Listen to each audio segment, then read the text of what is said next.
እኮ መጽሐፍ ቅዱስ በአዲስ ቋንቋ ይናገራሉ አለ። እኔ አይናገሩም አላልኩም። እሺ ያንተን አሳይ፣ ያንተን ማስረጃ አሳይ። እንዳሳይ ማስረጃ አምጣ። ዝም ብሎ አሳይ። ይሄ እኮ የልጅ ጨዋታ አይደለም እኮ። እሺ ያንተን አሳይ፣ አንተ አሳይ ምናምን እንደ ልጅ አንተ አሳይ ትለኛለህ እንዴ? ይሄ እኮ በርደኑ ያለው እኮ አንተ ላይ እኮ ነው። በመጀመሪያ ያንተን በርደን ጨርስ። ኦኬ። መጽሐፍ ቅዱስ ላይ አዲስ ቋንቋ ያልተገለጠ ቋንቋ ነው ብለህናል። እኔ ያለው እኮ ወዳጄ አንተ ሳትለኝ በፊት እኔ ራሴ መጽሐፍ ቅዱስ ላይ ልሳን የተገለጠ ቋንቋ እንደሆነ አሳይሃለሁ ብያለሁ። ኦኬ። አካኪ ዘራፍ ምናምን አቁሙ።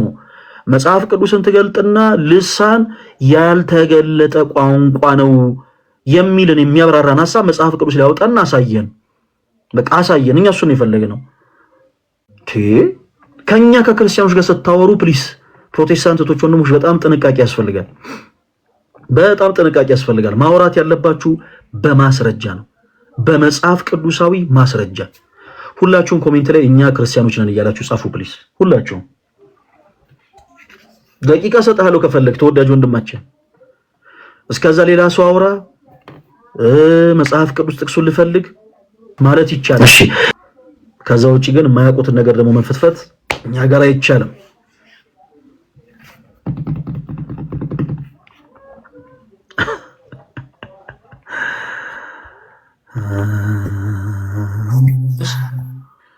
እሺ ጎበዝ ልጅ፣ በጣም ጎበዝ። አሁን በጣም እየሞካከረን ይል ይሰማዳ። አንደኛ ቆሮንቶስ እሺ፣ አንደኛ ቆሮንቶስ ምዕራፍ 14 ሁለቱን አንብብልኝ እስቲ።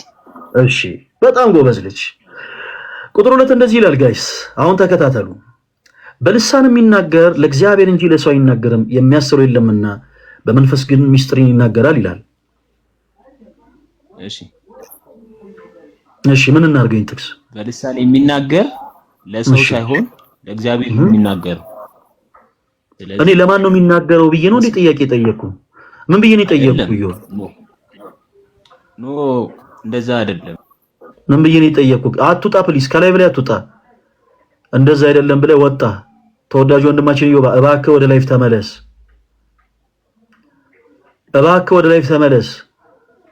አይ ባይብል እኮ ለማንበብ እኔ አወጣልሃለሁ። ይሄው እኔ እኮ ለአንተ ብዬ እኮ ነው ይዤ የመጣሁት እኮ ሄጄ ከፋዘር ኢዮባይ ምን ብዬ ነው የጠየቅኩት? እስኪ ጥያቄን ደግመህ አንድ ጊዜ በልልኝ። ምን ብዬ ነው የጠየቅኩት? ልሳን የተገለጠ ነው ወይስ ያልተገለጠ ነው አልኩ። እሺ ስለዚህ እንደዛ ብዬ አይደለም ሳይሆን ለሰው አይነት ሳይሆን ቆይ ምን ብዬ ነው የጠየቅኩ? አንድ ጊዜ ይሄ መጀመሪያ ላይ ወራነበትን ሐሳብ ነው። አሁን እኔ ጥቅስ ስታወጣ ምን ብዬ ጠይቄ ነው ጥቅስ ያወጣኸው? ቶሎ በል አንድ ጊዜ ንገረኝ እስቲ። የኔን ጥያቄ ደግመህ ንገረኝ። ማስረጃ ያስጠኛል። ምን ለሚል ሐሳብ ነው መጽሐፍ ቅዱስ ማስረጃ ያስጠኛል? ምን ለሚል ሐሳብ ምን ለሚለው ሐሳብ ነው መጽሐፍ ቅዱስ ማስረጃ ያስጠኛል? ቋንቋው የተገለጠ ነው ያልተገለጠ ነው በሚለው ማለት ነው። በጣም ጎበዝ። ያልተገለጠ ነው ለሚለው ሐሳብ ቆይ መጽሐፍ ቅዱሳችን ላይ ልሳን ያልተገለጠ ቋንቋ ነው የሚል የመጽሐፍ ቅዱስ ማስረጃ ስጠኝ አልኩ። ልሳን የሚናገር ሰው ለማን ነው የሚናገረው? ልሳን የሚናገረው ሰው ይተረጎማል ወይ አይተረጎምም ወይ ምናምን የሚል ሌላ ኤክስትራ ጥያቄ አልጠየቅኩም። የጠየቅኩት ጥያቄ ምንድነው? ልሳን ያልተገለጠ ቋንቋ ነው የሚል የመጽሐፍ ቅዱስ ማስረጃ ስጠኝ ያልኩ። እሺ አሁን ይህን ጥቅስ አወጣሁ። እስኪ በዚህ ማስረጃነት ልሳን ያልተገለጠ እንደሆነ አሳየን። ሁላችሁም አዳምጡ። ለሰው ያልተገለጠ ነው፣ በእግዚአብሔር ዘንድ ግን የተገለጠ ነው። ለሰው ሳይሆን በእግዚአብሔር ቋንቋ ነው የምታወራው። ይህንን ደግሞ ማስረጃ ያሁን የጠቀስኩልህ አለ። ልሳን ደግሞ እንደሚተረጎም መጽሐፍ ቅዱስ ላይ ነው፣ አንተም ታውቀዋለህ። ማለት ይተረጎማል ማለት ለኛ ነው እንጂ ለእግዚአብሔር አይደለም። ለእግዚአብሔር ይገባዋል። የጸጋ ስጦታዎች ላይ ልሳን ይተረጎማል ይላል።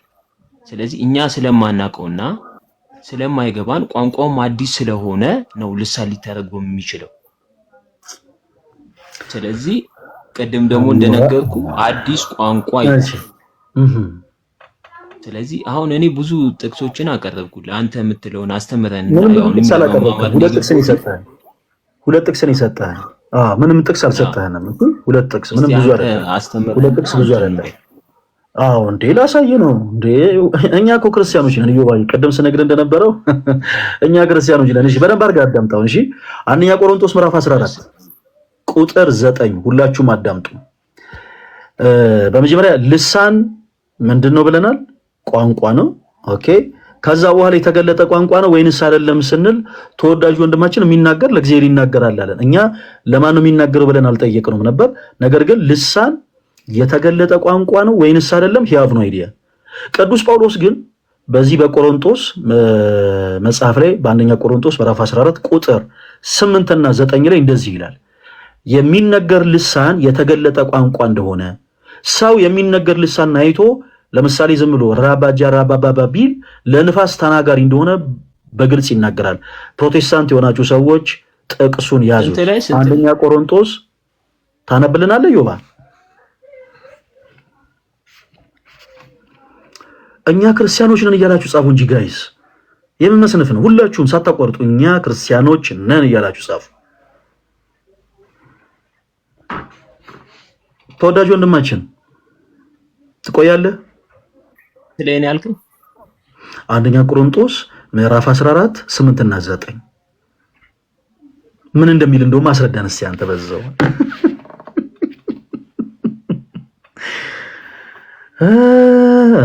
ዛሬ መቼ ተአምር ነው።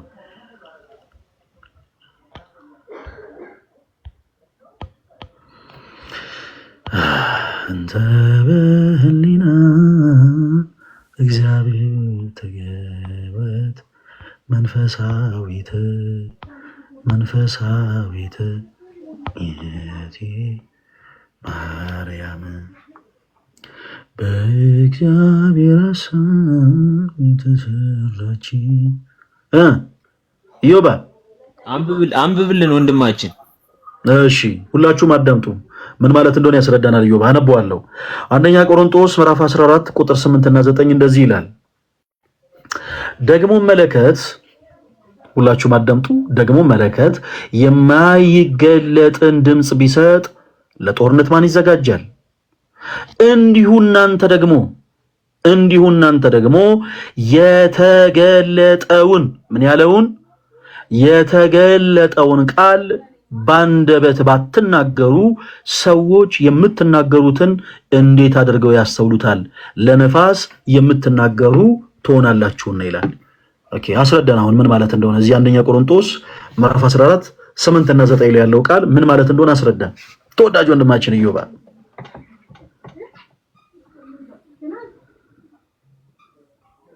እሺ የተገለጠ ነው ሲል እንዴት ነው? አሁን ቃላቶቹ ለሰው በሚገባቸው ቋንቋ ሳይሆን ቋንቋው ቀጥታ የሚገባቸው ሳይሆን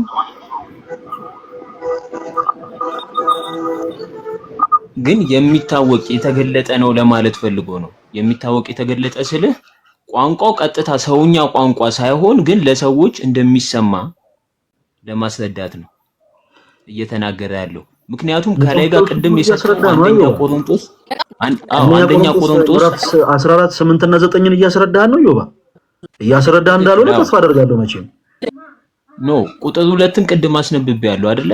አይ እኔ አላነስነበብኩም። 8 እና 9 ምን እያለ ነው? ንገረን። እሱ ምን እያለ ነው? በደንብ ይኸው ቃል በቃል እንደውም ቆይ በደንብ አድርጌ አሁንም ደግም ያነብልሃል። ሁላችሁም አዳምጡ። ደግሞ መለከት የማይገለጥን ድምፅ ቢሰጥ ለጦርነት ማን ይዘጋጃል? እንዲሁ እናንተ ደግሞ የተገለጠውን ቃል በአንደበት ባትናገሩ ሰዎች የምትናገሩትን እንዴት አድርገው ያስተውሉታል? ለነፋስ የምትናገሩ ትሆናላችሁና ይላል። እንደውም ምን ላድርግ መሰለ፣ ካሜራውን ላዙርልህና መጽሐፍ ቅዱሱን እያየ አንድ ባንድ ትነግረኛለህ። ካሜራውን ላዙርላችሁ ጋይስ። ኦኬ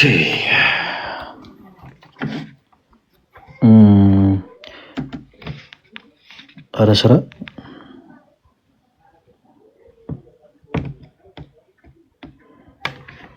እሺ ቁጥር 8 እና 9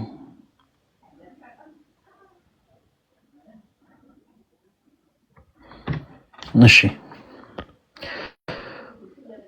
ይሄው ይታያል። ደግሞ መለከት የማይገለጥን ድምፅ ቢሰጥ ለጦርነት ማን ይዘጋጃል? እንዲሁ እናንተ ደግሞ ምን ያለውን ሁላችሁም ይሁን የተገለጠውን ቃል ባንደበት ባትናገሩ ሰዎች የምትናገሩትን እንዴት አድርገው ያስተውሉታል? ለነፋስ የምትናገሩ ትሆናላችሁና። እሺ ኢዮብ ለአንተ ነው እኮ ከፍቼ ማሳየው። ወዴት ሄዳለህ? እሺ 13 እስቲ 13 ጋር ሄድልኝ። 13 አነብልሃለሁ። እሺ እሺ። ስለዚህ በልሳን የሚናገር እንዲተረጉም ይጸልይ ይላል። እሺ ምን ማለት ነው? ምን እናድርገው እኮ ምን ማለት እንደሆነ እነግርሃለሁ። በመጀመሪያ ይሄንን ነገርና እንዲተረጉም እንጂ እሺ እኔ እነግርሃለሁ። ምንም እንዳታስብ ስለሱ። ቆይ ወደ ሌላ ቦታ አትሩጥ እንዴ። ሮጥ አልጠገብክም እንዴ? ምን ማለት ነው ይሄ? ንገረን። ይሄንን 8 እና 9 ምን ማለት እንደሆነ አስረዳን። እንዲሁ እናንተ ደግሞ የተገለጠውን ቃል በአንደበት ባትናገሩ ሰዎች የምትናገሩት እንዴት አድርገው ያስተውሉታል? ለነፋስ የምትናገሩ ትሆናላችሁ ነው ይላል። ምን ማለት ነው? ንገረኝ። ወደታች ሂደው አትቁረጠው። አይ ነው ይሄ የፈለኩት ይሄንን አስረዳኝ መጀመሪያ። ይሄንን አስረዳኝ መጀመሪያ ምን ማለት እንደሆነ ሙሉን አነበዋለሁ። አንተ ግን ይሄን አስረዳኝ ምን ማለት እንደሆነ 8 እና 9ን አስረዳኝ አንድ ጊዜ። እየቆራረጥን እናንብብ። ወደታች ለምን አትወድም? በዛው 10 እና 12 እያልኩ ወደታች ያልኩት ኢዮብ እኔ ቆርጣህ አንብብልኝ አላልኩም። ምን ማለት እንደሆነ ንገረኝ። 8 እና 9 ቅዱስ ጳውሎስ ምን እያለ ነው? 8 እና 9 ላይ ከዚህ የመጽሐፍ ቅዱስ ክፍል ላይ ምንድነው የምንረዳው? ንገረን። 8 እና 9 ላይ ምን ይላል? ቶሎ በል። 10 እና አንብበው። 10 እና አንብበው። 10ንም አነበዋለሁ። ኢዮብ ጠር የሌለው ቋንቋ አይነት ይኖራል። ሁላችሁም አንድ ያስረዳን እኮ ነው። ከአንድ ጀምሮ አነብልሃለሁ። 8 እና 9ን ታስረዳኛለህ። ሙሉውን አነበዋለሁ። ሁላችሁም አዳም ለምን ከ10 ለምን አታነቡም? ኢዮብ ከዚህ በኋላ አንድ ነገር ልንገርህ። 10ን አንብበው ብለኸኛል፣ አነብልሃለሁ።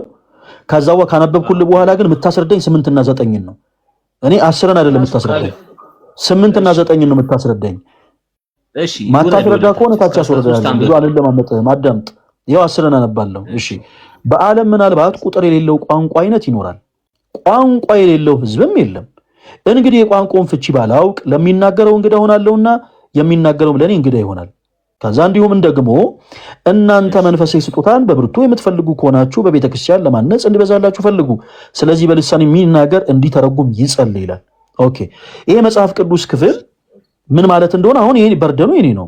ያንን ደግሞ ያስረዳሃለሁ። አሁን አንተ ደግሞ 8 እና 9ን ታስረዳኛለህ። ደግሜ ያነባዋለሁ፣ አዳምጠኝ። ደግሞ ማለ ቅዱስ ጳውሎስ እንግዲህ ምሳሌን መስሎ እያሳየ ነው እዚህ ክፍል ላይ በምሳሌ ሲገልጽ እንዲህ አለ። ደግሞ መለከት የማይገለጥ ድምፅ ቢሰጥ ለጦርነት ማን ይዘጋጃል? እንዲሁ እናንተ ደግሞ የተገለጠውን ቃል በአንደበት ባትናገሩ ሰዎች የምትናገሩትን እንዴት አድርገው ያስተውሉታል? ለነፋስ የምትናገሩ ትሆናላችሁና። ለነፋስ የምትናገሩ ትሆናላችሁና ያለው ምኑን ነው? የተገለጠውን ቃል በአንደበት ባትናገሩ። ኦኬ ምን ማለት ነው? አስረዳን። ሁላችሁም አዳምጡ።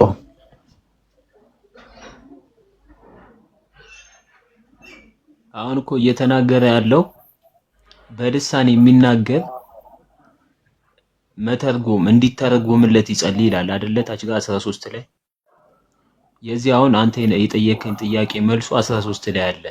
አንተ አሁን 8 እና 9 መልስ ይሄ ጥያቄ አይደለም። ቅዱስ ጳውሎስ እዚህ ጋር ጥያቄ አይደለም የተናገረው አይደለም። ቅዱስ ጳውሎስ እዚህ ጋር ጥያቄ ነው የተናገረው።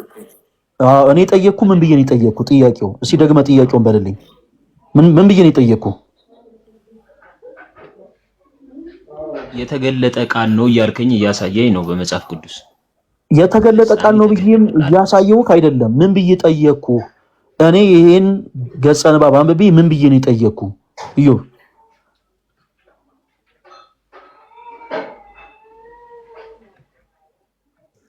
ምን ብዬ ነው የጠየቅኩ? ቃል ነው እያልከኝ የተገለጠ ቃል ነው ነው እያሳየኛል። ምን ብዬ ነው የጠየቅኩ ነው ያልኩ? ኢዮብ ምን ሆነ ነው እንዴ? ጥያቄ ጠይቄያለሁ አይደለ? ምን ብዬ ነው የጠየቅኩ? እሺ ንገረኝ እስቲ። አይ ካልገባኝ ድንገት ጥያቄ ጠይቄህ ነበረ፣ መልስ ደግሞ ለመስጠት እየተንፏቀቅ ነበር አንተም። ኦኬ መልስ ከመስጠት በፊት የጠየቅኩ ጥያቄ ምንድን ነው? እስኪ ጥያቄን ደግመህ በልልኝ። ምን ብዬ ነው የጠየቅኩ አንተን? ኢዮብ ልሳን የተገለጠ ነው ብለህ ከመጽሐፍ ቅዱስ እያሳየኝ ነው። እኔ ልሳን የተገለጠ ነው ብለህ ከመጽሐፍ ቅዱስ እያሳየሁህ አይደለም። ጥያቄን የጠየቅኩ አንተን እሱን እኔ አሳይሃለሁ ብያለሁ።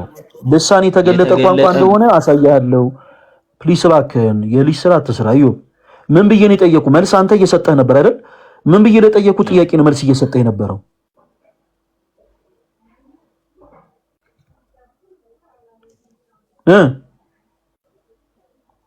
እኮ ነገርኩ እኮ ወንድሜ። ምኑን ነው የተነገርከኝ? ጥያቄውን ንገረኝ እያልኩ እኮ ነው። ምን ብዬ ጠይቄሃለሁ? ምን ብዬ ለጠየኩ ጥያቄ ነው መልስ እየመለስክ ያለው? ምን ብዬ ነው የጠየኩ?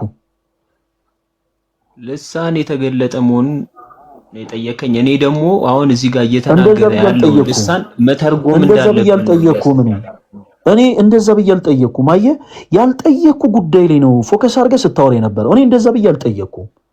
ይኸው መጠይቅህን አዳምጠኝ። ኦኬ፣ ልሳን የተገለጠ ቋንቋ አይደለም ብለኸኛል አንተ።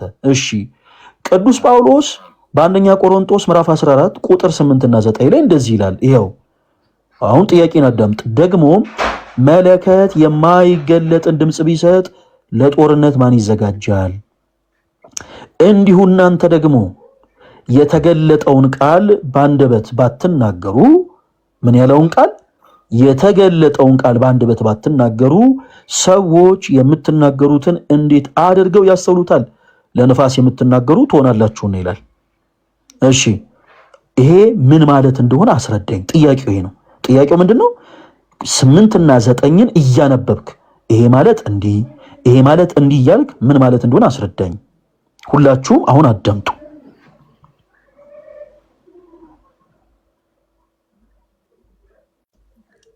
ድምጹን መስማት እንዳለብን እየተናገረ ነው። እዚህ ጋር የልሳኑን ድምጹን መስማት ማወቅ እንዳለብን እየተናገረ ነው። እንግዲህ እናንተ የተገለጠውን ቃል በአንደበት ድምጹን መስማት እንዳለብን የተናገረው የቱ ጋር ነው? 8 ላይ ነው 9 ላይ ነው? የቱ ጋር ነው? ድምጹን መስማት እንዳለብን የተናገረው የቱ ጋር ነው? የልሳን ድምጽ ስሙ ሊለው የት አለ?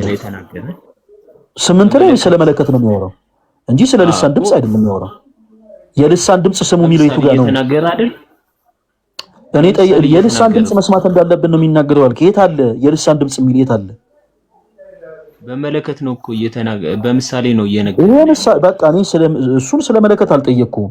አሁን ልሳን ያልተገለጠ ቋንቋ ነው የሚል ማስረጃ ስለሰጠህን አንተ ምን ማለት እንደሆነ አስረዳኝ እያልኩ ነው። እያነበብክ 8ን ደግሞ መለከት የማይገለጥ ድምጽ ቢሰጥ ለጦርነት ማን ይዘጋጃል? እንዲህ ማለት ነው።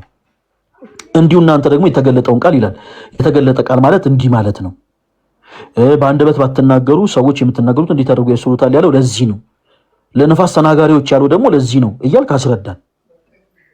የተገለጠው ቃል ማለት የምትናገሩትን ቃል መተርጎም እንዳለባችሁ ማለት የምትናገሩትን ልሳን ለመተርጎም መጸለይ እንዳለባችሁ እየነገራቸው ነው እዚህ ጋር። እሱ ደግሞ ለማወቅ ምዕራፍ 13 ላይ ምዕራፍ 13 አለ 8 እና 9 ላይ የት አለ መጸለይ ያለባችሁ የሚለው? ምዕራፍ 13 ላይ ወረዳ። እኔ ለምን ወርዳለሁ? እኔ ስለዚህ እኮ ነው የጠየቅኩ። ምን ሆነ ነው እዩ? በምዕራፍ 13 አታምንም ነው ወይስ እንዴት ነው ነገሩ? አውድ አለው አይደል እንዴ? መጽሐፍ ቅዱስ አንድ ምዕራፍ ብቻ እዩ ይሰማል። አንድ ምዕራፍ ብቻ ጠቅሰህ የምትወጣው ነገር አይደል? የጠየቅኩ ጥያቄ ምንድን ነው? እኔ አንድ ምዕራፍ ይሄ ምዕራፍ ነው መጽሐፍ ቅዱስ አልኩህ? እኔ አላልኩም። 8 እና 9 ምን ማለት እንደሆነ አስረዳኝ እላለሁ። እስቲ 13ን እናንብብ ትለኛል። እኔ 13ን አንብብልኝ አላልኩም። እኔ ጠየቅኩ ምን ማለት ነው? እያነበብክ ንገረኝ ትርጉሙን። የተገለጠ ቃል ማለት ሰዎች የሚናገሩትን ልሳን መተርጎም እንዳለባቸው እየተናገረ ነው። እዚህ ጋር መተርጎም አለባቸው አይልም 8 እና 9። እኔ ከ8 እና 9 ላይ ተነስተ የተረዳውን ንገረኝ ነው። መተርጎም አለባቸው አይልም እዚህ ላይ 8 እና 9 ላይ። ኦኬ አሁን እዚህ እኔ የጠየቅኩን ብቻ ፎከስ አድርገህ መልስልኝ። አንድ ጊዜ ከዚህ በኋላ የምታለቅጥ ከሆነ ታች አስወርድሃለሁ። ስነ ስርዓት ይዘህ የምትመልስ ከሆነ መልስ፣ እማታውቅ ከሆነ አላቅም በል። የእኛን ጊዜ አትግደል። 8 እና 9 ላይ እንዲሁ እናንተ ደግሞ የተገለጠውን ቃል በአንደበት ባትናገሩ ሰዎች የምትናገሩት እንዴት አድርገው ያስተውሉታል? ለነፋስ የምትናገሩ ትሆናላችሁና ይላል። ምን ማለት ነው? አስረዳን። አስተውል፣ እንዳትቀልድ። እታች ነው ማስወረድ። ለቀል ጊዜ የለንም። ምን ማለት ነው? የተገለጠውን ቃል በአንደበታችሁ ባትናገሩ ሰዎች የምትናገሩትን እንዴት ይረዳችኋል? ስለዚህ በልሳን የምትጸልዩትን ነገር እንዲተረጎምላችሁ ጸልዩ ይላል። የታለ እዚህ ጋር የምትጸልዩትን ነገር እኔ ስለዚህ ስለጠየቅኩ ስለዚህ ነው። ክፍሉ ላይ እንደዚህ ይላል ወይስ አይልም ብዬ አልጠየቅኩም። መጽሐፍ ቅዱስ እንዲነበባል እንዴ? እዮብ ለሌላው ጊዜ የመጽሐፍ ቅዱስ መረዳት ሳይኖር ኦኬ፣ መጽሐፍ ቅዱስን ይኸውልህ የመጽሐፍ ቅዱስን 2% እንኳን ያክል ሳታነብ መጽሐፍ ቅዱስን እንዳነበበ ሰው አክት እያደረክ እንዳታወራ። ኦኬ፣ መጽሐፍ ቅዱስ የመረዳት ሳይኖር ሌላ ጊዜ ገብተህ ለመወየት እንዳትሞክር። ሌሎች ፕሮቴስታንቶችንም አታሳዝን። እሺ፣ ማይክል ሚውት አድርገው፣ ማይክል ሚውት አድርገው፣ ማይክል ሚውት አድርገው። ጌታ ሆይ እኛ የምናወራው ሌላ፣ ጀለስ የሚያወራው ሌላ። እንደዚህ አይነት ነገር በጣም አድካሚ ነው ጋይስ፣ እባካችሁ እንደዚህ አታደርጉ። በቃ የሆነ ልክ ምን ማለት ያነሳነው ሐሳብ ምን ማለት እንደሆነ ካወቃችሁ ከተረዳችሁ በኋላ ብትችሉ ለጊዜው ላትዘጋጁ ትችላላችሁ። ስለዚህ የምታውቁትን ነገር ብቻ ብትነግሩን ደስ ይለናል። ምን ማለት ነው? ቆይ እኔ ስለሌላ ነገር ነው ማውራት የምፈልገው። በመጀመሪያ ምን ማለት ነው? ቆይ እኔ ሌላ ነገር ፕሮቴስታንት እህቶች ወንድሞች፣ የሌላ እምነት ተከታይ የሆናችሁ እህቶች ወንድሞቻችን አንድ ነገር እንድታስቡ እንፈልጋለን። ምናልባት እናንተ የምትናገሯቸው ንግግሮች በቸርቻችሁ በአዳራሾቻችሁ ውስጥ ብትናገሯቸው አሜን ሊያስብሉ ይችላሉ። ከኛ ከክርስቲያኖች ጋር ግን ስታወሩ ይሰመርበት፣ እኛ ክርስቲያኖች ነን። ከኛ ከክርስቲያኖች ጋር ስታወሩ ግን በጣም ጥንቃቄ ያስፈልጋል። ምክንያቱም የምትናገሯቸው ነገሮች በአጠቃላይ እንደ ሕፃን ልጅ ዝም ብለን አሜን አንልም። እኛ ከየት አመጣችሁት ማስረጃ የትኛው መጽሐፍ ቅዱስ ክፍል ላይ እያለን ነው የምንጠይቃችሁ። ስለዚህ በጣም ጥንቃቄ ይጠይቃል። ከኛ ጋር ስታወሩ እባካችሁን ዝግጁ ካልሆናችሁ ባትገቡ ይሻላል። ዝግጁ ካልሆናችሁ ባትገቡ ይሻላል። ኦኬ እሺ። ፕሮፌሰር ሚል አካውንት ይቅርታ፣ ማንን በል ስሞት? ታምራት እባላለሁ። በአሁኑ እሺ ፕሮፌሰር ከየት ቤተ እምነት ነው የመጡት? እኔ ፕሮቴስታንት እምነት ተከታይ ነኝ። የትኛው ቤተ እምነት? ፕሮቴስታንት የትኛው ቤተ እምነት? ቃለ ሕይወት። እሺ በዚህ ርዕስ ዙሪያ ለማውራት ፈልገው ነው ወይስ ኦርቶዶክስ ቤተክርስቲያን ከመጽሐፍ ቅዱስ ውጭ የምታስተምረው ትምህርት አለ በሚለው ርዕስ ዙሪያ ነው ማውራት የፈለጉት ፕሮፌሰር? በዚሁ ለልጁ መልስ ለመስጠት ነበረ። ትንሽ ስህተቶችን እያወራ ስለነበረ ተገቢ ያልሆኑ ነገሮች። በመጀመሪያ ደረጃ ልሳን የሚለውን ትርጓሜ ቃሉ ምንድነው እንደሆነ መጀመሪያ መረዳት ያስፈልጋል። ልሳን ማለት ድምጽ ወይም ቃላት ወይም ንግግር እንደማለት ነው አይደለ? ስለዚህ መጽሐፍ ቅዱስ ላይ በተለያየ ልሳን ተናገሩ የሚል አይነት አንደምታ ሲያመጣ ከንግግር አንጻር ነው አንደኛ። ሁለተኛ ደግሞ የሰዎች ቃላቶች እንደሆኑ መጽሐፍ ቅዱስ ሐዋርያት ሥራ ምዕራፍ 2 ላይ ያሳያል። ምኑ ጋር ነው የምናየው? ሐዋርያት ሥራ ምዕራፍ 2:4 ላይ በሁሉም መንፈስ ቅዱስ ሞላባቸው፣ መንፈስ ይናገሩ ዘንድ እንደሰጣቸው በሌላ ልሳን ይናገሩ ጀመር። ከሰማይ በታች ካሉ ሕዝብ ሁሉ በጸሎት የተጉ በአይሁድ በኢየሩሳሌም ይኖሩ ነበር። ይህ ድምጽ በሆነ ጊዜ ሕዝብ ሁሉ ተሰበሰበ፣ እያንዳንዱን በገዛ ቋንቋው ሲናገሩ ይሰማ ስለነበረ የሚሉትን አጡ ይላል። ያ ማለት የተነገረው ቋንቋ ለሌሎቹ ቋንቋ ቀጥታ ንግግር ስለሆነ ይሄ የሰዎችም ቋንቋ መሆኑን ለልጁ ለማስረዳት ነበር አገባቢ። ኦኬ እሺ፣ እናመሰግናለን ፕሮፌሰር። ለዛሬው ግን ርዕሳችን ኦርቶዶክስ ቤተክርስቲያን ከመጽሐፍ ቅዱስ ውጭ የምታስተምራቸው ትምህርቶች አሉ ወይ ነው ለፕሮቴስታንት ወንድሞቻችን። ነገ ደግሞ እግዚአብሔር ከረዳን ከነገ ጀምሮ ደግሞ ያው እኛ ክርስቲያኖች ፕሮቴስታንት እህት ወንድሞቻችን ሰው ሰራሽ ትምህርቶች አሏቸው ብለን እናምናለን። ስለዚህ በእነዛ ርዕሶች ደግሞ እናወራለን እና ዛሬ ምናልባት ኦርቶዶክስ ቤተክርስቲያን ይሄ ትምህርቷ ከመጽሐፍ ቅዱስ ውጭ ነው የምትሉ ፕሮቴስታንት እህት ወንድሞች ካላችሁ መግባት ትችላላችሁ፣ አንዳንድ ቁጥር እየጻፋችሁ። እዮባ ሰላም፣ እንዴት አላችሁ? ሰላም ብያለሁ። ምን ሆነ ነው እንደዚህ ጠፋው ተወዳጅ ወንድማችን? አራለው መች ጠፋው? ምንድነው ስልክ ከቀየርኩ በኋላ ምንም ሰው አልደውል አለኝ እኮ አዲስ ስልክ ገዝቼ አያ አይፎን ነው በለው በጣም ከአይፎን 70 ጋር የሚወዳደር ስልክ ነው እና ደውልልኝ ነው በዚህኛው ስልኬ። አይ ይቅርታ፣ በዚህ ስልክ የመደወል ፍላጎት የለኝም። መረጃ ይባል ሳስበው የደህንነቶች ስልክ እንትን ነው የሚመስለው መነጋገር። እኔ ምንም ውስጥ የለውበትም ይዋ፣ እኔ ምስኪን ወንድም ነኝ፣ ምንም ውስጥ ነው የሌለውበት። እሱ እና ይዋችን ተቀበለ። ኦርቶዶክስ ቤተክርስቲያን ከመጽሐፍ ቅዱስ ውጪ የምታስተምራቸው ትምህርቶች አሉ ብለው ለሚያምኑ ወንድሞቻችን እድል እየሰጠን ነው። እንደምታውቀው ያው እንደተለመደው ይሄ ትምህርታችሁ ከመጽሐፍ ቅዱስ ውጪ ነው ሲሉ ስላሉ ብቻ ዝም ብለን አናወራቸውም። ፕሩፍ ማድረግ አለባቸው። አንዳንዴ ሰው ባሉ ባልታመጥቶ ይሄ ትምህርት ከመጽሐፍ ቅዱስ ውጪ ነው ይላል። ስለዚህ እስቲ የተናገራችሁትን ነገር በመጀመሪያ ፕሩፍ አድርጉልን ብለን እናወራቸዋለንና እስቲ ማራናታን ተቀበለው ተወዳጅ ወንድማችን። እሺ ሰላም ማራናታ፣ እንዴት አለ? እንዴት አለሽ? እግዚአብሔር ይመስገን። ሰላም እንዴት አለ? ሁሉ ሰላም ነው? እግዚአብሔር ይመስገን አለን። እግዚአብሔር ይመስገን። ፈለገ ሰላም ነው? እንዴት ነው ማራናታ? ዌልካም። እግዚአብሔር ይመስገን። እኔ አጋጣሚ ስራ ቦታ ሆኜ ትንሽ እረፍት ደቂቃ ስለነበረኝ በልሳን ላይ ሀሳብ ሲሰጥ እንደ ርዕሱ እሱ መስሎኝ ነበረ። ክፍት የውይይት መድረክ እንደሆነ ልብ አላልኩም ነበር። የትኛው ቤተ እምነት ነህ ማራናታ? እኔ አድቬንቲስት ነኝ። አድቬንቲስት። ኦኬ። ያ እና በልሳን ላይ ልጁ የሚሰጠው ሀሳብ መጽሐፍ ቅዱሳዊ እንዳልሆነ ግልጽ የሆነን ሀሳብ እንዴት መከራከር እንደፈለገ ስላልገባኝ በዛ ላይ ፓርቲሲፔት ለማድረግ ነው። ፕሮፌሰር ደግሞ ትንሽ ግር አለብኝ። በቃለ ሕይወት ውስጥ ወይም ፕሮቴስታንት ውስጥ ሆኖ ልሳን እኮ ቃለ ሕይወት ውስጥ እኮ አሁን የሚነገረው ልሳን እኮ በቤተ ክርስቲያናቸው ውስጥ አለ። እሱ ግን እሱን በሚቃበል መልኩ በዛ እንድምታ ልሳን ቋንቋ ነው እንጂ ስድ ንባብ እንዳልሆነ ምስክርነት ሰጥቷል። እዛ ውስጥ ነው የተለያየ እይታ አለ። ካልቪን በጣም ደግሞ እነሱ ይበዛሉ። በጣም ተደንቅ ያለው ብዙዎች እንደዛ ስለማይረዱ ብዬ ነው እንትን ያልኩት። ወደ እናንተ እንምጣና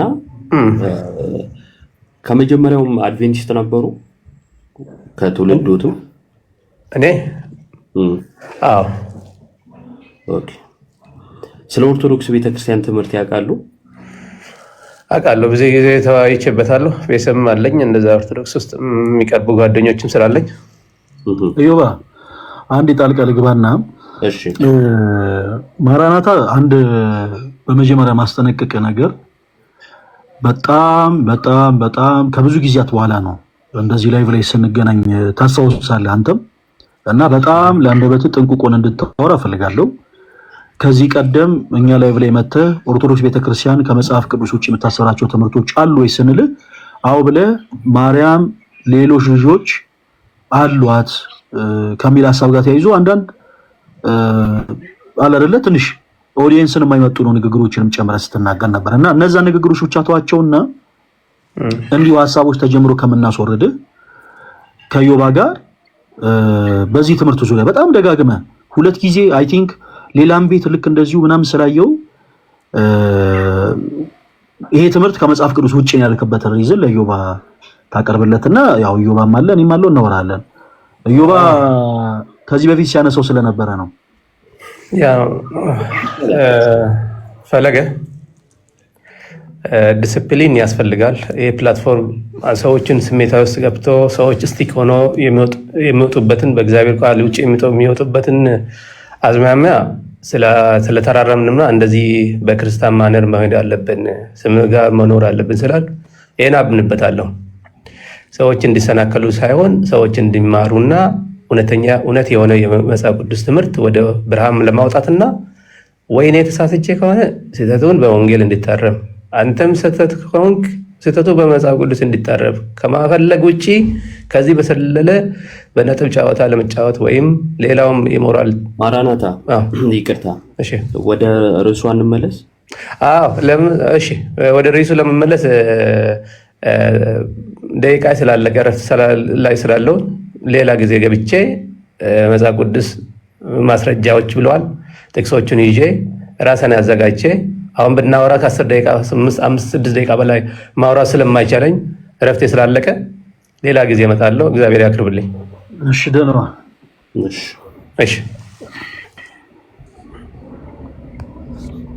እሺ ፕሮፌሰር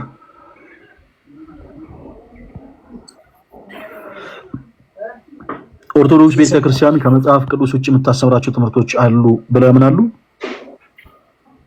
አዎ አምናለሁ። በዛም ነው የራሴን እምነት የተከተልኩት። እሺ ቀጥሉ ዮባ። የትኛው እንትን ላይ ነው ያሉት? የትኛው ቸርች ነው ያሉት? እኔ በቃለ ሕይወት ቤተክርስቲያን ውስጥ ነው። ኦኬ በትውልዶትም እዛው ነው ማለት ወይስ ቀይረው ነው ወደዛ? እኔ ከተወለድኩ ጀምሮ እዛ ውስጥ ነኝ። ኦኬ እስኪ ስለ ኦርቶዶክስ ቤተክርስቲያን እንግዲህ በተለይ መሰረታዊ የሆኑ ዶግማ የሆኑ ትምህርቶችን ቢያነሱ ደስ ይለኛል። ከመጽሐፍ ቅዱስ ውጭ ነው የሚሉትን አንድ ትምህርት ያንሱና እሱ ላይ እናወራለን።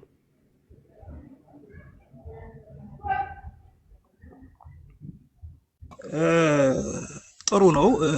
እርግጥ እኔ አንድ ሀሳብ አለኝ። በጣም ውስጤ ሁሉ የሚፈልገው ነገር ግልጽ አድርጌ ልንገርህ። አንድ ክርስቶስ አለ። እርሱም በምድር ላይ አስተምሮን የሄደው አንድ ወንጌል አለ። ያ ወንጌል ሁላችንንም አንድ እንዲያደርገን እፈልጋለሁ። ማለት የተለያየ ሆነን ሁል ጊዜ ግርግር እየተፈጠረ የሚሄዱ ነገሮችን አልደግፍም።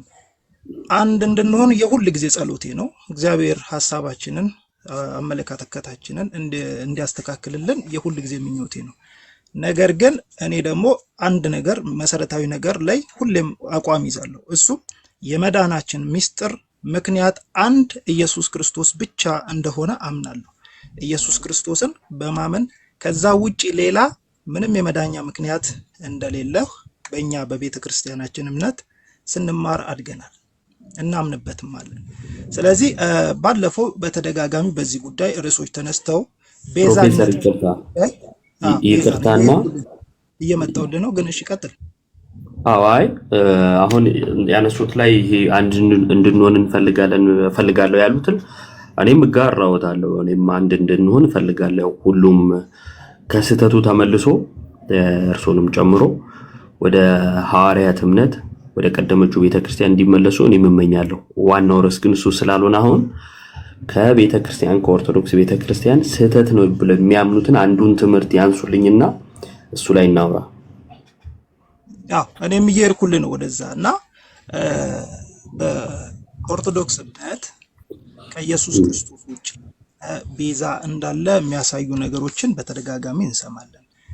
ከዚህ በፊትም የተለያዩ ሰዎች በሚዲያ ላይ መጥተው ሐሳባቸውን ሲሰጡ ሰምተናል እና ማርያም ቤዛ ነች የሚል ነገርን በተደጋጋሚ እንሰማለን። ይሄንን ነገር በተደጋጋሚ ሁላችንም ስለሰማን ከኢየሱስ ክርስቶስ ውጪ ሌላ ቤዛ አለ ወይ? ካለስ በምን አግባብ ነው የሚለውን ነገር ትንሽ መልስ ሰጠኝና እኔም ሐሳብ በመጨመር ነገር ካለ እጨምራለሁ። ብዙ ሐሳቦች አሉ፣ ግን ሞር ሌሎችም ሰዎች እየገቡ ሐሳብ ቢሰጡ በሚል ነው። እቺ ላይ መልስ ስጠኝ።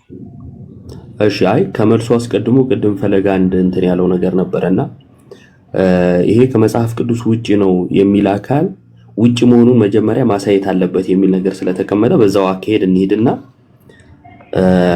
ማርያም ቤዛ ነች የሚለው እንግዲህ ከመጽሐፍ ቅዱስ ውጪ ነው ብለው ስላመኑ ስለዛ ነው ስህተት ነው ብለው ያሰቡትን የጠቀሱትና አስቀድሞ ከኢየሱስ ውጪ ሌላ ቤዛ ብለው ያሉት የተሳሳተ ንጽጽር ነው የሰሩት። የኢየሱስ ቤዛነት እና የማርያም ቤዛነት እኛ ጋር በጣም የተለያየ ነው። ግን ደግሞ እስቲ ማርያምን ቤዛ ማለታችን እንደ መጽሐፍ ቅዱስ ስህተት የሚያደርገንን ይጥቀሱልኝና መጀመሪያ ስህተታችንን ከመጽሐፍ ቅዱስ ያሳዩንና ከዛ እኛ ምላሻችንን ደግሞ እንስጥ አይሻልም? እሺ እኔ አሁን ቤዛ የሚለው ቃሉ ትርጓሜው በእንግሊዝኛ ራንሰም ወይም በምትክ የሚሰጥ ዋስትና ማለት ነው።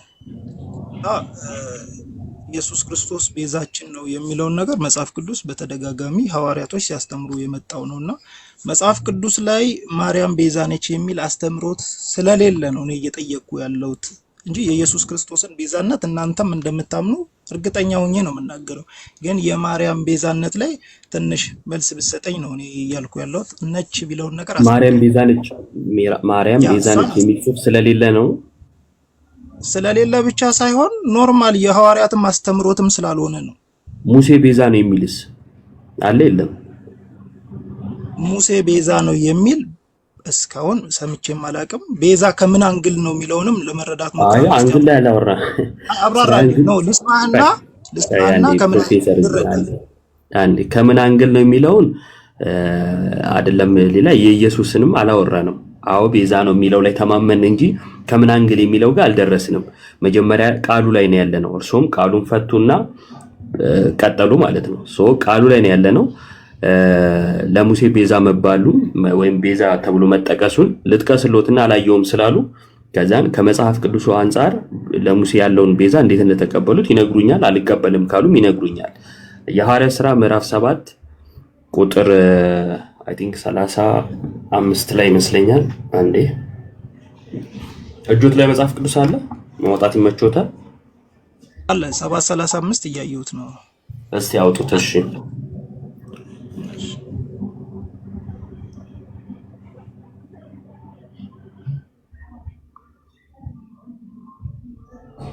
የምትችሉ ኮሜንት ላይ ብትለጥፉት አሪፍ ነው።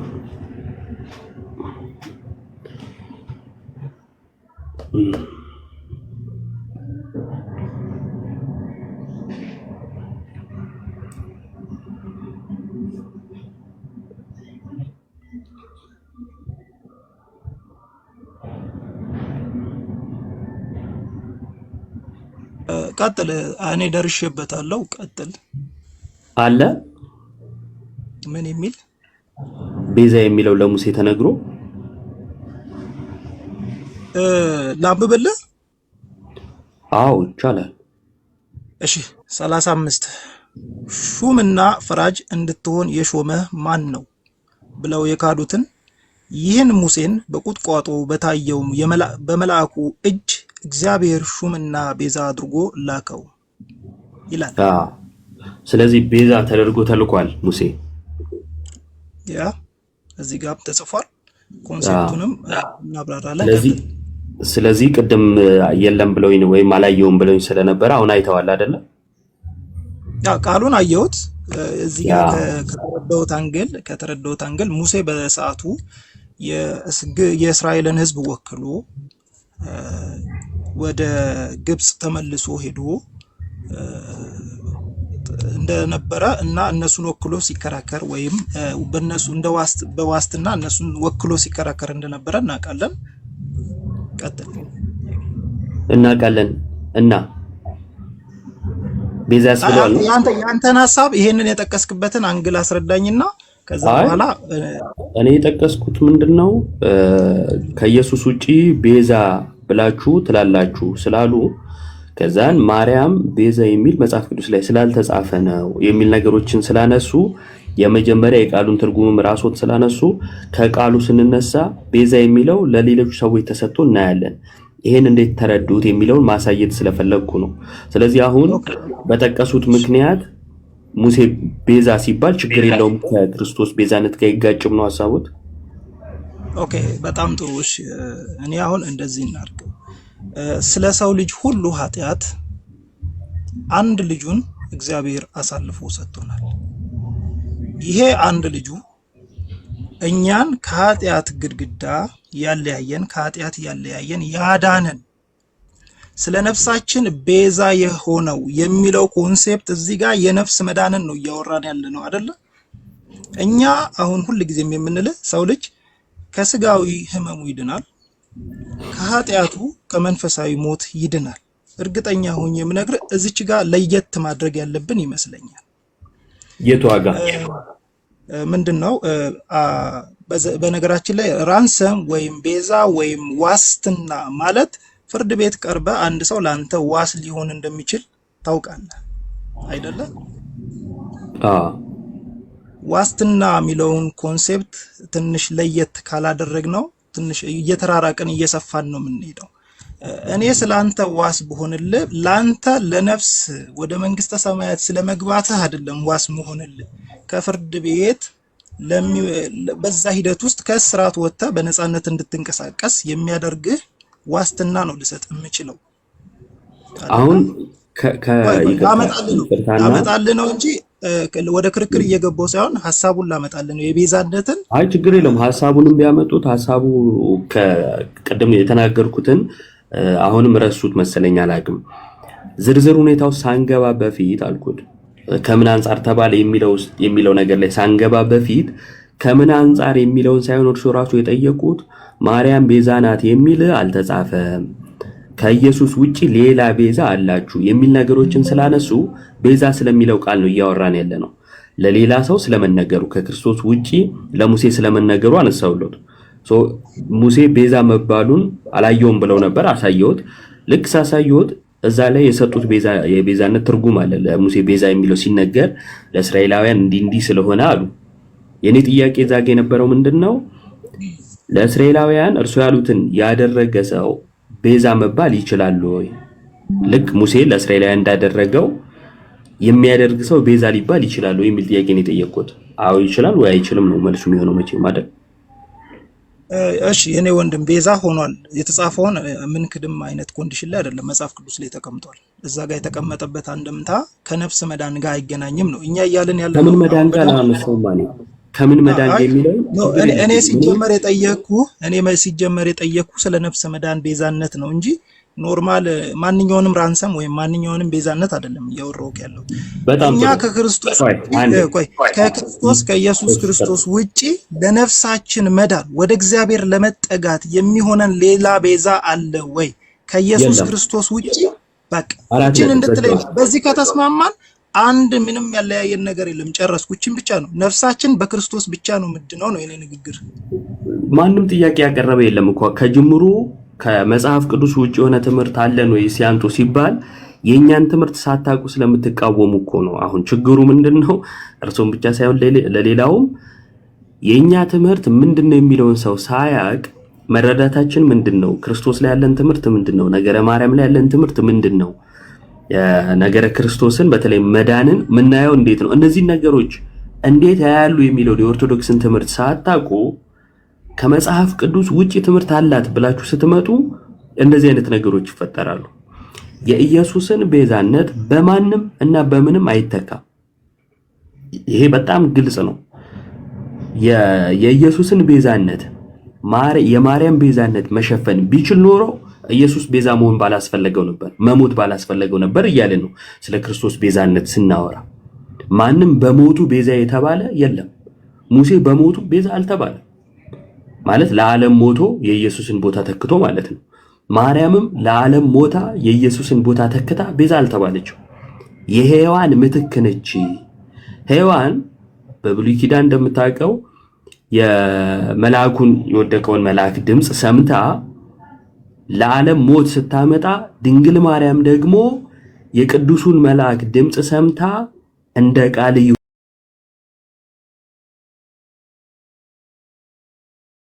ብላ ቃልን ተቀብላ ሕይወትን ሰጥታናለችና በስጋ ቤዛ እንላታለን። ምትክ ነች ስንል ነው። ቤዛ የሚለው ቃል በመዝገበ ቃል ምትክ የሚለውንም ትርጉም ይይዛል። ከዚህ አንፃር ቤዛ እንላታለን እንጂ የኢየሱስን ቦታ ከመሸፈን አንፃር ቤዛ የሚባል ማንም የለም። ከጅምሩ የኛን ትርጉም የኛን ትምህርት ማወቅ ይፈልጋል ማለት ነው። ከመጽሐፍ ቅዱስ ውጪ ያሉት ፈረሰ ማለት ነው። ሌላ ከመጽሐፍ ቅዱስ ውጪ አለ የሚሉት ካሉ መጥቀስ ይችላሉ። ዮባይ በጣም አመሰግናለሁ። የሁል ጊዜ ጥያቄ ነው። ምን አለ መሰለ አንዳንዴ አንድ አይነት ቋንቋ እያወራህ ለመግባባት ስላልፈለግ ሳትግባባ የምትኖረው ነገር አለ አይደለ? እኔ ሁል ጊዜም ቅድምም ብያለሁ በኦርቶዶክስ እና እኔ በጣም ብዙ ኦርቶዶክስ ጓደኞች አሉኝ። በጣም ተዋዳን ተግባብተን ነው የምንኖረው። ሃይማኖት ላይም እንደውም አንዳንዴ አንድ አይነት ሃይማኖት ነው እንዲያለን እስከምንል ድረስ ነው የምናወራውና አሁን ምን ልል ነው መረዳት እኛ የእናንተን ሃይማኖት አልተረዳንም ብቻ ሳይሆን የእናንተን ሃይማኖት ራሱ ገሚስ ከ50% በላይ ሰዎች ላይረዱት የሚችሉበት ሁኔታ አለ። ተረዳኸኝ? አሁን ማርያም ቤዛ ነች በዚህ ልክ ያልከውን ደረጃ አብዛኛው ሰው በምን አንግል እንደሚረዳው ብዙዎቻችን እናውቀዋለን። እኛ እያለን ያለ ነው ሰዎች በተሳሳተ አቅጣጫ እናንተንም እንዳይረዱ የኛ ሰዎች ብቻ ሳይሆን የእናንተም ሰዎች እንዲረዷችሁ እንፈልጋለን። ኢየሱስ ክርስቶስ ብቻ ያድናል የሚለውን ሐሳብ ይዘው ሌላውንም ኮንሴፕት ለየታውን አድርገ እንዳስረዳኸኝ ለሌሎቹም በዚሁ ልክ ሁሌም አሁን እዚህ ከስር ኮሜንት እያየሁ ነው። ልክ ነው፣ የኛ እምነት የሚያስተምረው እንደዛ ነው ይላሉ። ያንን ግን ሌሎቹ ወይም ገሚሱ በዛ ልክ ማያውቁ ሰዎች ስላሉ ነው እኔ ተደጋጋሚ ማለት ስናወራ ስለምንጋጭ ነው ይሄ ነገር እንትን ያለኝ። ብዙ ትምህርቶች ላይ ቁጭ ብለን እንደውም እኔ በደንብ እንግባባ ባይ ነኝ። ከክርክርና ከግጭት ውጪ ሆነን ተረጋግተን የኛ እምነት እንዲህ ነው የሚለው የናንተ እንዲህ ነው የሚለውን ቁጭ ብለን ብናወራ ደስ ይለኛል። አመሰግናለሁ ዮባዬ። እሺ እናመሰግናለን። እኔ ደግሞ አንድ ጥያቄ ላንሳሉት። ቃለ ሕይወት ከመጽሐፍ ቅዱስ ውጪ ትምህርት አላት ብዬ ማስበው ነው። ፈቃደኛ ኖት? ልስማ። አዲስ ነገር ከሆነ ማቀው ነገር ከሆነ መልስላለሁ፣ ባላቀው ከሆነ በቀጣይ ጊዜ መልስላለሁ። እሺ ለምሳሌ የጌታ ስጋና ደም ላይ የጌታ እራት ላይ ማለት ነው በቃለ ሕይወት ነው ያሉኝ እርሶን አይደለ? በቃለ ሕይወት ምንም አይነት የተለየ ጸጋ ወይም በረከት የለውም ተብሎ ነው የሚታመነው ወይንስ ደግሞ ሕይወት በረከት ያሰጣል ተብሎ ነው የሚታመነው? መጀመሪያ እሱን ይንገሩኝና ከዛን ጥያቄ ድገሞ ትንሽ ክሊር እንዲሆንልኝ። የጌታ ስጋና ደም ሕይወት ይሰጣል በረከት ያስገኛል ብለው ነው የሚያምኑት በቃለ ሕይወት የሚታመነው ወይስ ምንም አይነት በረከት የለውም እንደ ትእዛዝ ብቻ ስለሆነ እንፈጽመዋለን ብለው ነው የሚያምኑት? ሁለቱንም የሚያምኑ በፕሮቴስታንት ውስጥ ስላሉ ነው ማስረጃ ማሳየት ይችላሉ። ምንም አይነት የተለየ ጸጋን በረከትም አያስገኝም ትእዛዝ ስለሆነ ብቻ ነው የሚሉ አሉ። እነ ሙሉ ወንጌል አይ ቲንክ በረከት ያስገኛል የሚሉ ደግሞ አሉ። እነ ኤምኬሲ ሕይወት ይሰጣል ኃጢአት ያስተሰርያል የሚሉ ደግሞ አሉ። እነ መካነ ኢየሱስ የእርሶ ከየትኛው ወገን ነው? እኔ መጽሐፍ ቅዱስ ላይ በተጠቀሰው ለመታሰቢያነቴ አድርጉት ተብሎ በተገለጸው በመታሰቢያነት ደረጃ ባለው ነው የማምነው። መታሰቢያ የሚለው የቱ ጋር ያለው ጥቅሱ ላይ እንድናወራ ኢየሱስ ክርስቶስ አሁን ጥቅስ መጥቀስ ምናልባት ሊያስቸግረኝ ይችላል። ራሱ ኢየሱስ ክርስቶስ ይህንን ህብስት እና ይሄንን ወይን ለመታሰቢያነቴ አድርጉ ብሎ የሰጠው ቦታ አለ መጽሐፍ ቅዱስ? እንደዛ አይልም ጥቅሱ፣ እንደዛ አይልም። ምንድን ነው የሚለው ንገረኝ። ሉቃስ ወንጌል ምዕራፍ 22 ላይ እንዲሁም ማንያ ጳውሎስ ላይ ጠቅሶታል። ጳውሎስም ሉቃስ ላይ የሚለው ሉቃስ ስንት ነው ያልከው? ሉቃስ 22 ከ19 ጀምሮ። እሺ 19 ጀምሮ። እሺ ይኸው ላንብብልህ ወይስ ታነበዋለህ? አንብቡት፣ እኔ ጋር የለም። እንጀራንም አንስቶ አመሰገነ፣ ቆርሶም ሰጣቸውና ስለ እናንተ የሚሰጠው ስጋዬ ይህ ነው፣ ይህንን ለመታሰቢያ አድርጉት አለ ይላል። እኔም ለመታሰቢያ ስለ እናንተ የሚሰጠው ስጋዬ ይህ ነው። ስጋዬ እርሶ ያሉት ቅድም ህብስቱን ለመታሰቢያ አድርጉ አለ ስለሆነ ያሉት አይ መጽሐፉ የሚለው እንጀራን አነሳ ወይም ህብስትን አነሳ፣ አመሰገነ፣ ቆርሶ ሰጣቸውና ስለናንተ የሚሰጠው ስጋዬ ይህ ነው፣ ይህን ለመታሰቢያ አድርጉት አለ ይላል። ስለዚህ ለመታሰቢያ የሆነው ምንድነው? ስጋውን ነው እርሶ ለመታሰቢያ የሚያደርጉት። እስቲ ስጋው ማለት ትንሽ ነገሮች እንዳይጋጩብን። ምንም አይጋጩም። በግልጽ ቋንቋ እንዲህ ይላል፣ እንጀራውን አነሳ፣ አመሰገነ፣ ቆርሶም ሰጣቸውና ስለናንተ የሚሰጠው ስጋዬ ይህ ነው። ምን ያለ? ስጋዬ ይህን አለ። ይህ የተባለ የት ነው? ከላይ ስጋ የተባለው ነው አይደል? ያ ይህን ወይም ስጋውን ለምን ታደርገዋለህ? እንደ መጽሐፉ ንባብ ለመታሰቢያ። እኛ እንቀበላለን። ይህን እኛ እንቀበላለን። እርሱ ይቀበላሉ? ምን የሚለውን መጽሐፍ ቅዱስ ላይ የተጻፈውን እቀበላለሁ። እሺ ስጋውን ለመታሰቢያ ይቀበላሉ? እርሱ የጌታ ስጋ ነው ለመታሰቢያ ያደርጋል ይላሉ? የጌታ ስጋ ነው ስትል አሁን እንትን እንዳይል ነው። ምን አለ መሰለ የምትናገረውን ነገር ወስጄበት የምመልስበት አግባብ ምናልባት የንግግሬን ሊያጣምም ስለሚችል የምትናገረውን ግልጽ አድርግልኝ። ምንም የተለየ ነገር አልተናገርኩም። ጥቅሱን ያነበብኩት ስጋዬ ስትለው ኮምፕሊትሊ ወደ ስጋ ይቀየራል ኮንሴፕት ነው እያልከኝ ያለው። ህብስትነቱ አልተጻፈም፣ እዚህ ጋር አልተጻፈም። የተጻፈው ነገር ስጋዬ ነው ያለው ስጋው ነው ብለን ነው የምናምነው። እርሶ ያምኑታል ወይ ነው ነጥቡ እንጂ አሁን ዝርዝር ውስጥ እንዴት ነው የሚለው ጋር አልገባውም። አምኜ እኮ አምንበታለሁ እኮ ቅድምም ብያለሁ። ስጋው ነው ከበዶታ። አሁን ለምሳሌ ለመታሰቢያ የሚለውን ቆያንዴ የሆነ አስተምሮት አለ፣ ሌላ አስተምሮት፣ ሁለት አይነት አስተምሮት አለ። ኖርማል ወደ ስጋነት ይቀየራል የሚል አይነት ኮንሴፕትም ስላለ ነው። ቀጥል። አንዴ ልስማ። እሺ ለምሳሌ መታሰቢያ የሚለውን ሲጠቅሱ እንዲህ ሊቀየር ይችላል እንደዛም ሊሆን ይችላል ቆይ ልረዳው አላሉም። በቃ ይሄው መታሰቢያ ብለው ቀጥታ ነው የጠቀሱት። ስጋዬ ሲልስ ለምንድን ነው ልክ ለመታሰቢያ የሚለውን እንደጠቀሱት በፍጥነት ስጋው ነው ብለው ማመን የከበዱት ወይም መግለጽ የከበዱት ነው የኔ ጥያቄ። ምክንያቱም ቃሉ በግልጽ ቋንቋ ይህ ስጋዬ ነው ለመታሰቢያ ያድርጉት ነው የሚለው። ይህ ስጋዬ ነው ካለ እርሶ ስጋው ነው ብለው ነው ሊያምኑ የሚገባው። የምርም ኢየሱስን የሚያምኑ ከሆነ የሚቀበሉት ከሆነ ማለት ነው። አይ አይደለም እንደው ስጋዬ ነው ቢልም ስጋው አይደለም የሚሉ ከሆነ ወይ ቃሉ ተሳስቷል እያሉ ነው ወይም ደግሞ እርሱ ቢልም እኔ እንደፈለኩ ነው የምረዳው እያሉ ነው የሚሆነው። እኔ እዚህ ጋር የተቀመጠውን ቃል ምንም ወደዚህም ወደዛም ሳላደርግ እቀበለዋለሁ አልኩት። ምን የሚለው እንጀራን አነሳ፣ አነሳ፣ አመሰገነ፣ ቆርሶም ሰጣቸውና ምን አላቸው? ስለናንተ የሚሰጠው ስጋዬ ይህ ነው አላቸው። አሁን ስጋዬ ይህ ነው ሲላቸው አዎ ስጋህ ነው አልኩት ስላለኝ ማለት ነው። ይህን አለ የቱን ስጋዬ ነው ያለውን ለመታሰቢያ ያድርጉት አለ። አዎ ለመታሰቢያ አድርጋለሁ። በቃ እሱ ያለውን ተቀበልኩ ማለት ነው። እርሶስ አዎ ስጋው ነው ጌታ አይደል የተናገረው? አዎ ስጋው ነው ስጋውን ራሱኑ ለመታሰቢያ ያደርጋለሁ ብለው ያምናሉ ወይ ነው የኔ ጥያቄ። አሁን ግልጽ ነው። በትክክል ይሄን አምናለሁ። ይሄ የኛ የሃይማኖትም የኛ ቤተክርስቲያን አቋምም ነው። ቀጥል። እስኪ ያሳዩኝ። አሁን ከናንተ ቤተክርስቲያን የእምነት መግለጫ ያውጡና አዎ ስጋው ነው ያለችበትን ያሳዩኝ። ቃለ ሕይወት በፍጹም እንደዛ እንደምታምን አናቅም ወይም እንደዛ ታምናለች ብዬ አላቅም ካሉ ግን ያሳዩ። እምነት መግለጫ እኔ ጋር የለም። የት እናገኘዋለን? እኔ ጋር ከሌለ እንግዲህ የት አገኘዋለሁ?